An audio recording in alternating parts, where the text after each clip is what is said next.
Ela é a presidenta do poderoso Sindicato Nacional dos Analistas Tributários da Receita Federal do Brasil, o Sindirreceita. Formada em administração de empresas, ela foi a fundadora da delegacia sindical do Sindirreceita no estado do Ceará, onde foi reeleita por 3 mandatos consecutivos. Diretora de assuntos parlamentares do seu sindicato por 2 gestões, ela foi eleita e reeleita para a presidência do Sindirreceita, cargo que ocupa desde janeiro de 2011. Atuante nas lutas de sua categoria, ela teve presença marcante nas campanhas para a implementação da indenização de fronteira, para o adicional noturno de servidores lotados em portos, aeroportos e postos de fronteira. Foi decisiva pela extinção da contribuição previdenciária dos servidores aposentados e pensionistas, além da conquista do salário integral para aposentados por invalidez, já aprovado na Câmara dos Deputados, entre outros importantes avanços para os analistas tributários do Brasil. Nossa entrevista de hoje é com Silvia de Alencar, a presidente do Sindirreceita. Seja bem-vinda, Silvia. Muito obrigada. Silvia, a Polícia Federal descobriu que havia um esquema de venda de sentenças no Conselho Administrativo de Recursos Fiscais, o chamado CARF. Segundo as primeiras estimativas, o esquema bateu todos os recordes do ranking de desvio de dinheiro público no Brasil. Segundo a Polícia Federal, há indícios de que as empresas foram beneficiadas com a redução das suas obrigações, de suas multas, de forma fraudulenta. Silvia, como é que isso acontece dentro da Receita Federal e como isso poderia ser evitado? Isso aconteceu à revelia da Receita Federal em termos, porque não tem como um esquema desse no CARF existir sem ter uma ramificação na Receita Federal. Afinal de contas, é lá onde nascem os autos. Isso aconteceu uma série de fatores, dentre eles a ineficiência da Receita Federal em fiscalizar. A Receita ela não atua como órgão fiscalizador. Ela é meramente um órgão arrecadador, nos dias de hoje, que não deveria ser, e a arrecadação nossa é basicamente toda espontânea. Então, é por isso que acontecem esses escândalos, além, obviamente, do excesso de poder na mão de um único cargo, que é o do auditor fiscal, e do excesso de corporativismo na gestão da Receita Federal. Como evitar?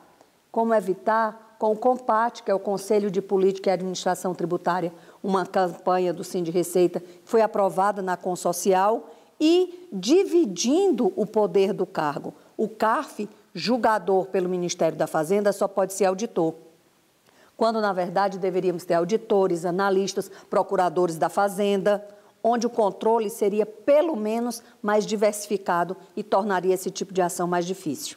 Então, a senhora imagina que esse caso de corrupção é muito mais resultado da estrutura montada na Receita do que de eventual influência política dentro da Receita Federal? Eu acho que eles estão em pé de igualdade, caminham juntos.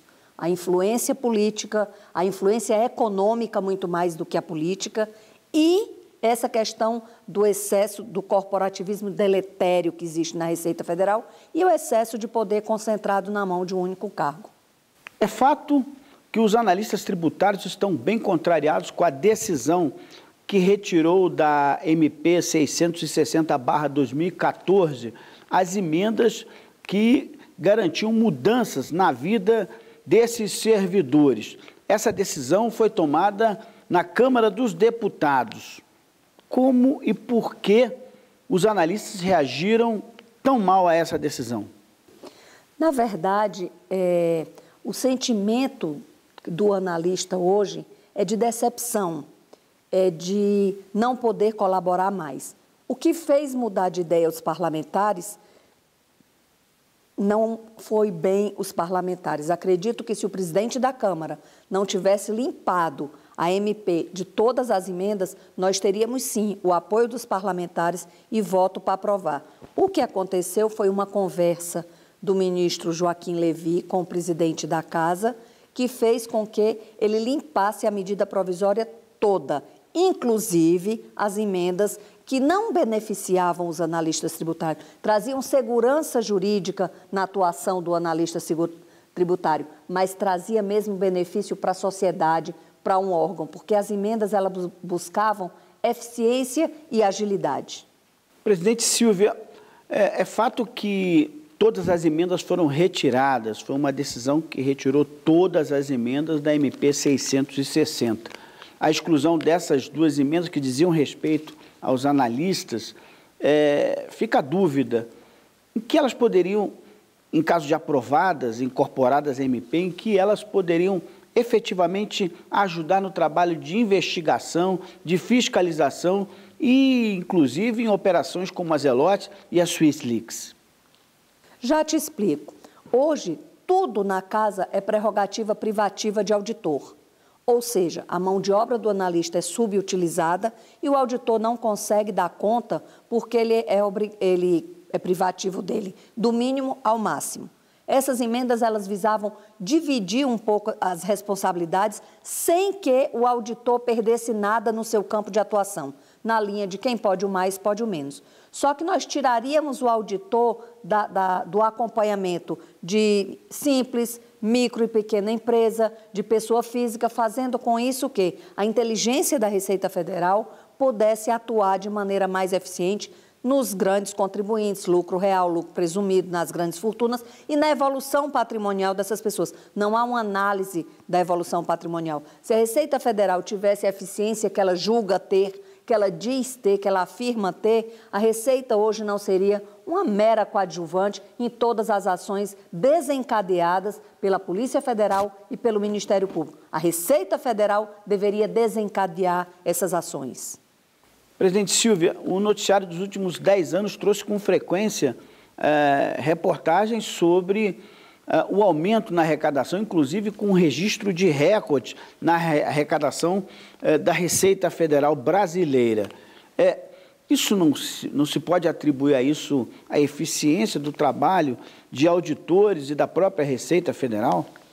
Bom, eu vou te dizer que esse papel é do contribuinte, não é de nenhum dos dois. Bom, eficiente, é o nosso contribuinte, é o assalariado que tem seu imposto retirado na fonte, nós seguramos essa máquina.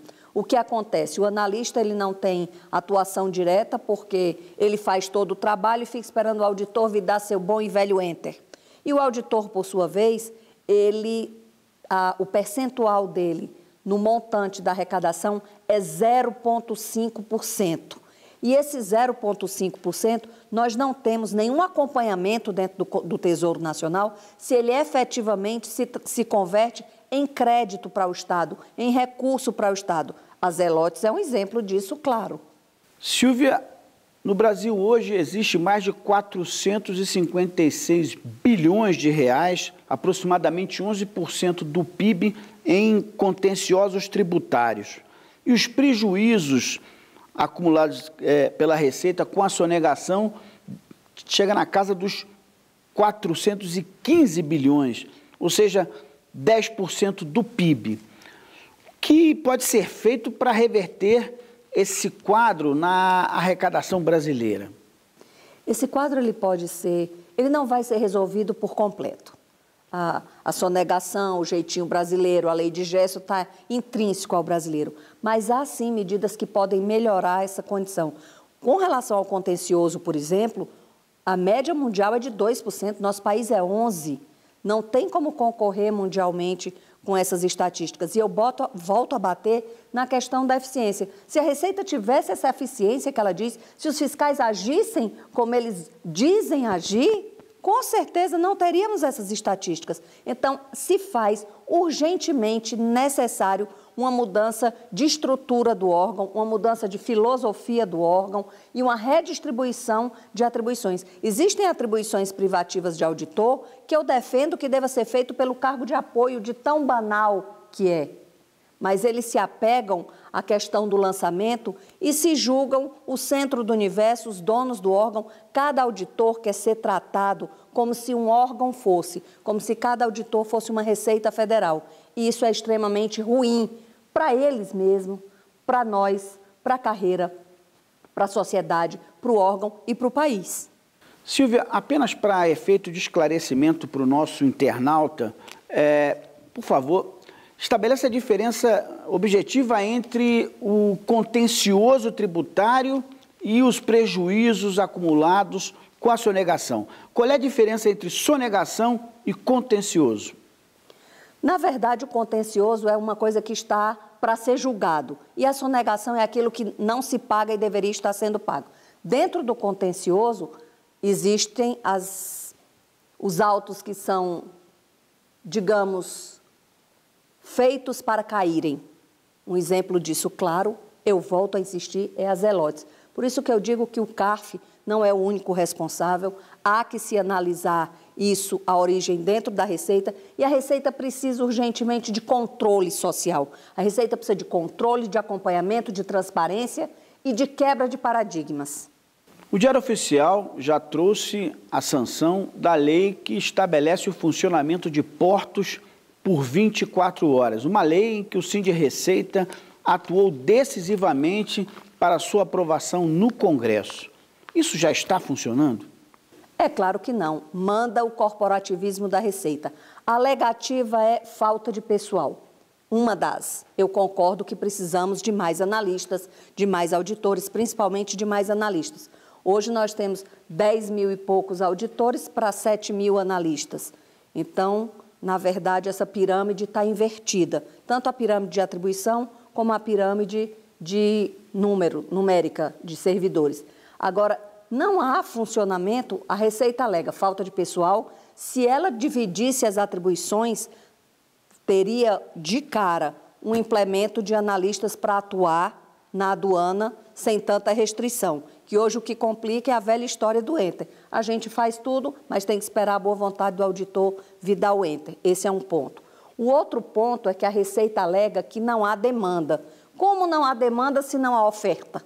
Não tem como haver demanda sem haver oferta. Se a Receita não oferta ao contribuinte o serviço 24 horas, ele não vai lá na madrugada. E digamos que realmente não houvesse a demanda. O crime não para. A Receita é um órgão fiscalizador. Nós não podemos imaginar que o crime vai funcionar de segunda a sexta em horário comercial. É claro que o crime ele é ininterrupto e assim deveria ser a atuação do nosso órgão. Bom, mas vocês no Sindir-Receita acreditam então que o funcionamento dos portos de 0 a 24 horas seria decisivo no combate ao contrabando, à pirataria? No combate ao contrabando, no combate à pirataria, à entrada de armas, de drogas, sem falar que estaríamos indo na mão correta da história. Hoje os maiores portos, todos os portos do mundo, funcionam 24 horas. E a Receita Federal ela está na contramão da história. Como nós podemos ter competitividade com o mercado internacional, com o custo Brasil que temos, com os custos de armazenagem e com a dificuldade de agilidade na aduana em virtude não só da definição de atribuições, mas como também o horário de funcionamento. Presidente Silva, então, pelo visto, a Receita ainda não implantou o sistema de funcionamento dos portos de 0 às 24 horas. Seria leviano admitir que, quando esse sistema estiver efetivamente implantado, existe uma chance de redução do custo agregado ao produto nacional de exportação? Sem dúvida, porque se reduz o custo de armazenagem, uma série de custos atrelados à armazenagem são reduzidos. Se você funciona 24 horas, você tem mais tempo de atendimento e, com certeza, a mercadoria vai ficar menos tempo nos recintos alfandegados, pagando aluguéis absurdos. Sem falar que, como a Receita fala que não existe a demanda, pode-se ainda, durante o período sem demanda, agilizar aqueles produtos que estão parados, que só teriam atendimento em horário comercial. Ainda falando de portos, de sistema aduaneiro, o Sindir-Receita recentemente produziu uma campanha publicitária defendendo a modernização das aduanas. O que seria isso? Seria o emprego de tecnologia para isso? Emprego de tecnologia é um dos elementos. Emprego de tecnologia, o pagamento da indenização de fronteira, que nós conseguimos uma lei e até hoje não foi regulamentada, Por que essa lei é importante? Porque fixa as pessoas nos locais mais longínquos desse país e nas fronteiras que não tem nenhum estímulo para a pessoa ficar. Seria mais ou menos os moldes do que funciona no serviço militar hoje. Tecnologia, indenização de fronteira, concursos, transparência.